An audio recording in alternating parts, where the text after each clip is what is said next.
Hi friends, स्वागत करता हूं अपने YouTube चैनल मैथ्स सी क्लासेस में। मैं अमित सर आज आप लोगों को नंबर सिस्टम में अगला टॉपिक लेकर चलूंगा। जो आज का टॉपिक होगा वो होगा भाजकों की संख्या ज्ञात करना। क्या होगा? भाजकों की संख्या ज्ञात करना होगा। चलिए मैं आपसे ज्यादा बात नहीं करूंगा, सीधे मुद्दे पर आता हूं।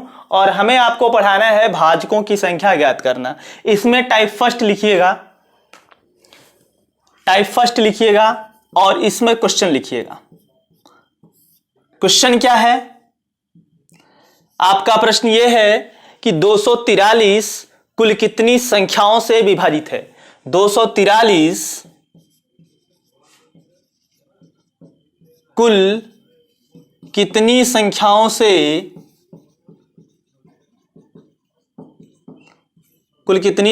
से विभाजित है? या इसी को हम कह सकते हैं कि 243 के कुल भाजकों की संख्या ज्ञात कीजिए। क्या कह सकते हैं? 243 के कुल भाजकों की संख्या ज्ञात करिए। प्रश्न दो तरीके से पूछा जा सकता है। मैं आर करके लिख देता हूं, 243 के भाजकों की संख्या बताइए। अब देखिए, सवाल एक ही है, पूछने का तरीका अलग अलग है। अब सॉल्व इसको कैसे करेंगे? इसको हम सॉल्व कैसे करेंगे? तो देखिए, इसको सॉल्व करने का जो तरीका है, मैं आपको जो तरीका बता रहा हूं उसको आप नोट डाउन करिएगा।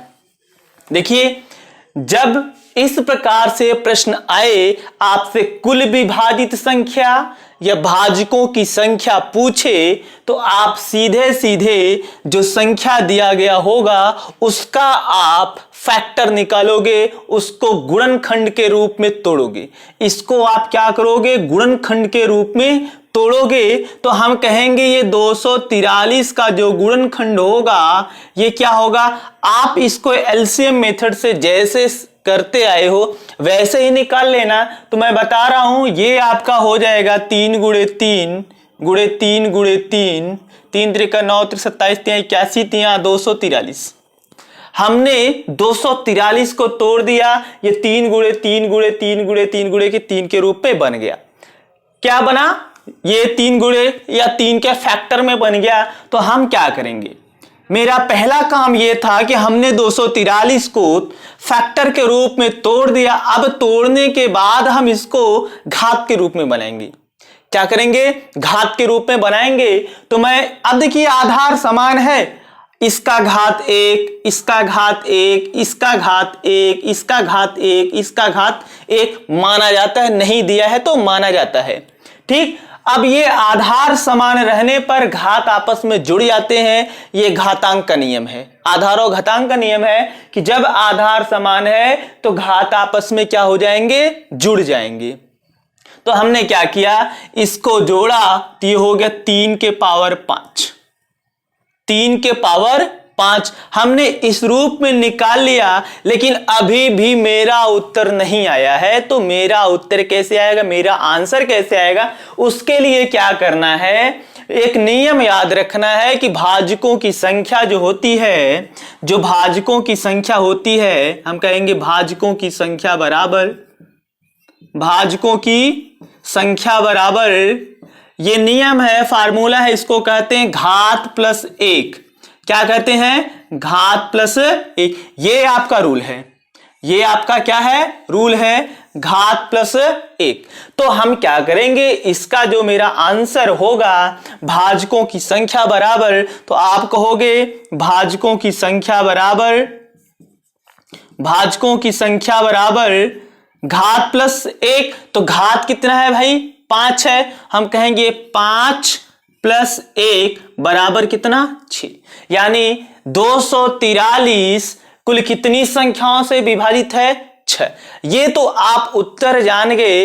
लेकिन कुछ लोगों के मन में ये सवाल होगा कि हम कैसे जानेंगे कि इसके 6 भाजक हैं, ये 6 संख्याओं से विभाजित है।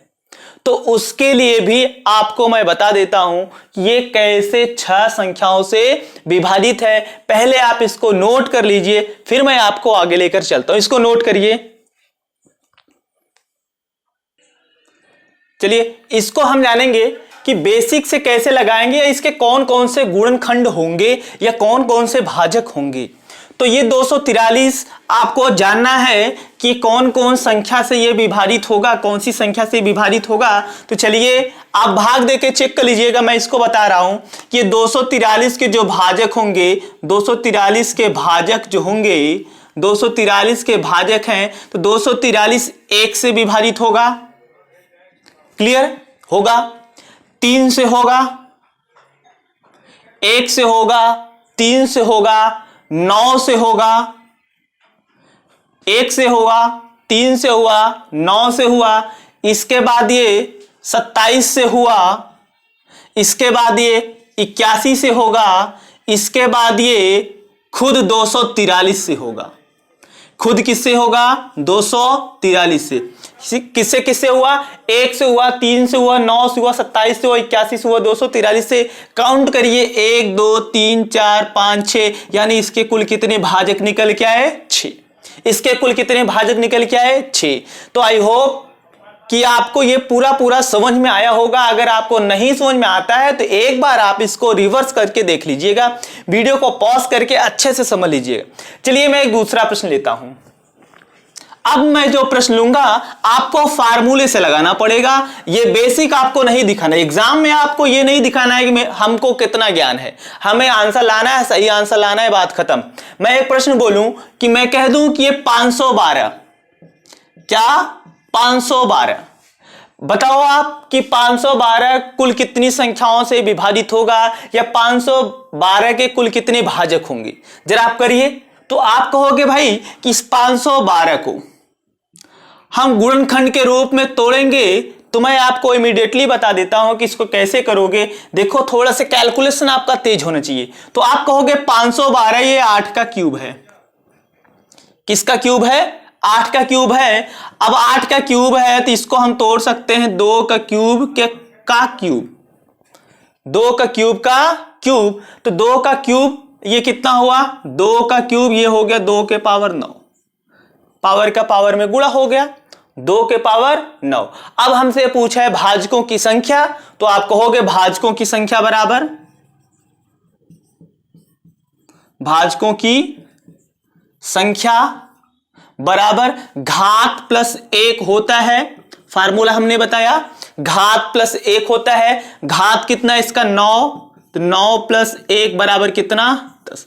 यानी इसके कुल कितने भाजक? 10 भाजक। ये आपका टाइप फर्स्ट था कि जब इसका केवल एक ही आधार बने, लेकिन अब टाइप 2 है, ये जरूरी नहीं है कि ये हमेशा एक ही बने, ये और रूप में भी तो आ सकता है, और रूप में भी आ सकता है। और ये जो मैं प्रश्न बोलने जा रहा हूं ये एग्जाम में कई दफा आ चुका है, कई बार आ चुका है। दूसरे टाइप का प्रश्न लिखिएगा, ये आप टाइप 2 करिएगा और प्रश्न बनाइएगा। प्रश्न आपका ये है कि 108 के कुल कितने भाजक हैं या कुल कितनी संख्याओं से विभाजित है? क्या 108? जरा आप इसको बताइए। देखो आपको कुछ करना नहीं है, आपको वही काम करना है कि 108 के हम सभी भाजक निकालेंगे। अब देखो ये किसी का परफेक्ट स्क्वायर नहीं है, किसी का परफेक्ट क्यूब नहीं है, किसी एक संख्या से ही नहीं कटेगा। देखो जब कभी भी इस टाइप का प्रश्न आए, हमें क्या, हम तो कर देंगे, लेकिन अगर आपको इसको खंडों के रूप में तोड़ना है तो जैसे एलसीएम निकालते हो वैसे एलसीएम की तरह इसको निकाल लो। 108 है तो 108 को इसको काटो तो ये हो गया आपका 54, इसको काटो तो ये 27, इसको काटो तो ये 9, फिर इसको काटो तो ये 3, फिर इसको काटो तो 1। यानी इसका जो गुणनखंड बनेगा वो बनेगा 2 गुणे 2 गुणे 3 गुणे 3 गुणे 3। ठीक, अब इसका काम खत्म, इसका काम खत्म, इससे कोई लेना देना नहीं था, बस हमको फैक्टर के रूप में तोड़ना था, इसलिए हमने आपको बता दिया।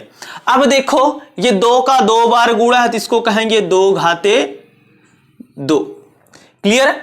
अब ये 3 का 3 बार गुणा है भाई, 3 बार है, लेकिन हमें चाहिए क्या? हमें चाहिए भाजकों की संख्या।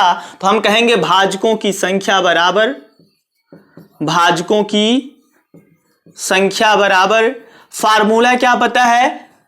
क्या फार्मूला पता है भाजकों की संख्या बराबर?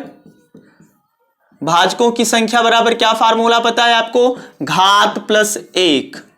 क्या पता है, घात प्लस एक। अभी केवल एक आधार है, इसका घात लेंगे तो ये हो जाएगा, ये घात है 2 तो 2 प्लस 1 और ब्रैकेट लगाएंगे, ये गुणा है तो गुणा का चिन्ह लगाइएगा। अब इस 3 का घात कितना है, 3, 3 प्लस 1 तो ये हो गया 2 1 3 और ये 3 1 4, ये हो गया 12। यानी इसके कुल कितने भाजक, इसके कुल कितने भाजक, तो आप कहोगे इसके कुल 12 भाजक।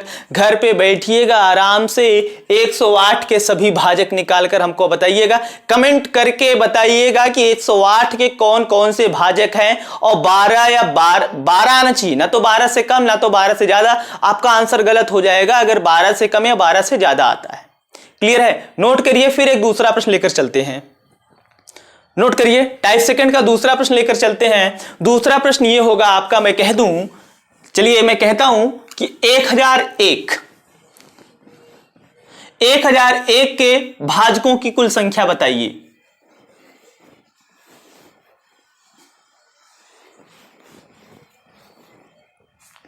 1000, प्रश्न आपका ये है 1001 के भाजकों की कुल संख्या बताइए। चलिए सॉल्व करिए इसको, हमें बताना है 1001। जल्दी से सॉल्व करिए, वीडियो को पॉज करके कमेंट करिएगा।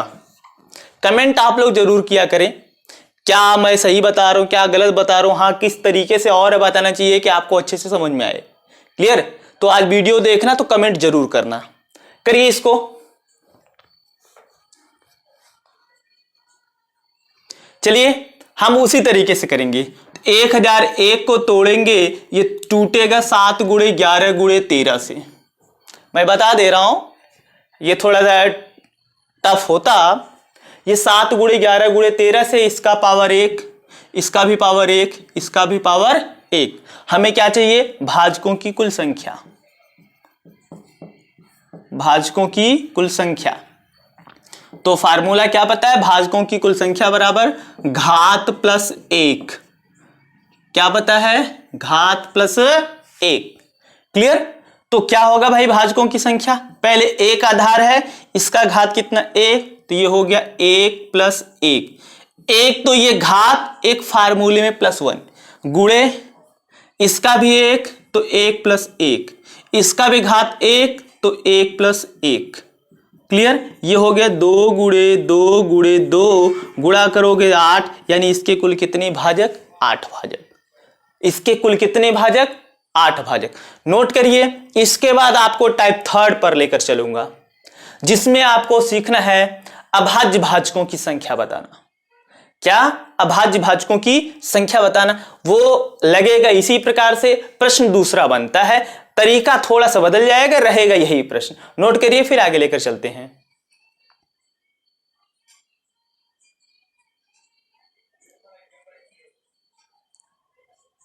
चलिए पॉइंट बनाइएगा,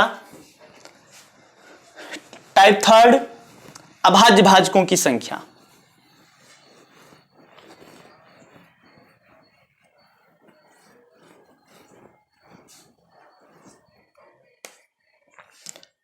टाइप थर्ड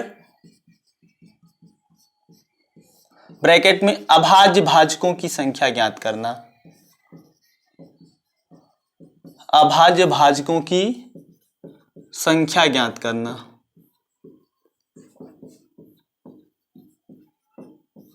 क्लियर, इस पर प्रश्न एक मैं बोलता हूं। प्रश्न आपका ये है कि 360 के सभी अभाज्य भाजकों की संख्या बताइए। अभाज्य भाजकों की संख्या बताइए, या अभाज्य भाजकों की संख्या क्या होगी। प्रश्न बदल गया है, इस बार भाजकों की कुल संख्या नहीं पूछा है, हमसे पूछा है अभाज्य भाजकों की संख्या। तो देखो आपको कुछ करना नहीं है, इस 360 को आप तोड़ डालो, जैसे अभी अभी इसके पहले किए थे। सॉल्यूशन में इस 360 को आप तोड़ो तो 360 को आप तोड़ोगे तो ये हो जाएगा, देखो मैं आसानी से तोड़ता हूं, आप लोग जैसे तोड़ते हो तोड़ना। ये हो जाएगा 36 गुणे 10।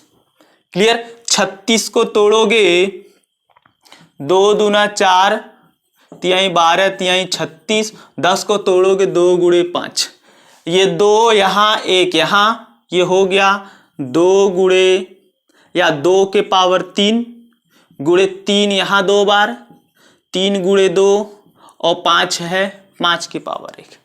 अब यहां आपको याद रखना है अभाज्य भाजक। अभाज्य भाजक। अब आपको इस फैक्टर को देखना है कि इसमें कुल कितने अभाज्य भाजक हैं। तो हमसे अब पावर से लेना देना नहीं है, हमें देखना है कि इसमें कितने अभाज्य हैं, कितने अभाज्य हैं। तो देखो ये जो आधार है इसी को काउंट कर लेना। किसको? आधार को काउंट करो तो 2, ये 2 अभाज्य है कि नहीं, यानी एक भाजक ये। 3 अभाज्य है कि नहीं, हाँ 3। 5 भी अभाज्य है, तो ये भी क्या हुआ आपका अभाज्य भाजक। यानी इसके अभाज्य भाजक कौन कौन से हैं? 2, 3, 5। इनकी संख्या मिला के कितनी हुई? 3। तो एग्जाम में आंसर मारोगे 3। अभाज्य भाजकों की संख्या कितनी हुई? 3। और कौन कौन से? 2, 3 और 5। कौन कौन से? 2, 3 और 5। क्लियर है? मैं उम्मीद करता हूं कि आपको क्लियर हुआ होगा। अगर आपको क्लियर नहीं होता है तो वीडियो को 1 बार 2 बार 3 बार देखना, जब तक पूरी तरह से आपको क्लियर ना हो, जब तक आपको पूरी तरह से क्लियर ना हो। नोट करिए, फिर मैं दूसरे टाइप पर लेकर चलता हूं। नोट करिए इसको आप।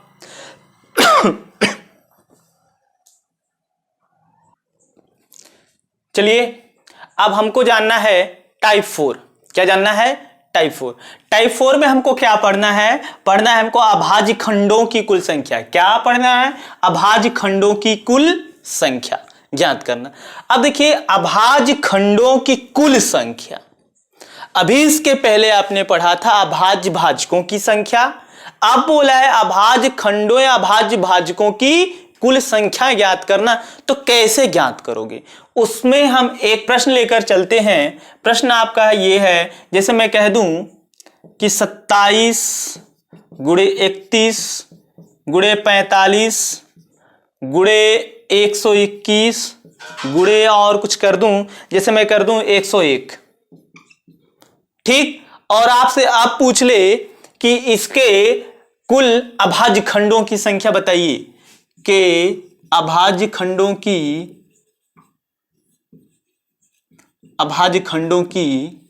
कुल संख्या बताइए। अभाज्य खंडों की कुल संख्या बताइए। ठीक? प्रश्न आपका इस टाइप का बनता है और एग्जाम में आता है। प्रश्न ये है कि 27 गुणे 31 गुणे 45 गुणे 121 गुणे 101 के अभाज्य खंडों की कुल संख्या बताइए। तो आपको कुछ करना नहीं है, आपको बस एक ही काम करना है कि तोड़ो। चलिए मैं इसको यहीं तोड़ना शुरू कर देता हूं। मान लीजिए ये इसके बराबर है।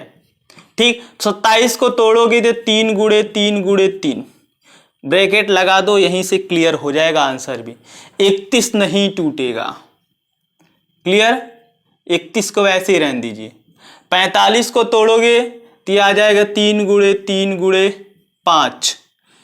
121 को तोड़ोगे तो 11 गुणे 11 और 101 ऐसे ही।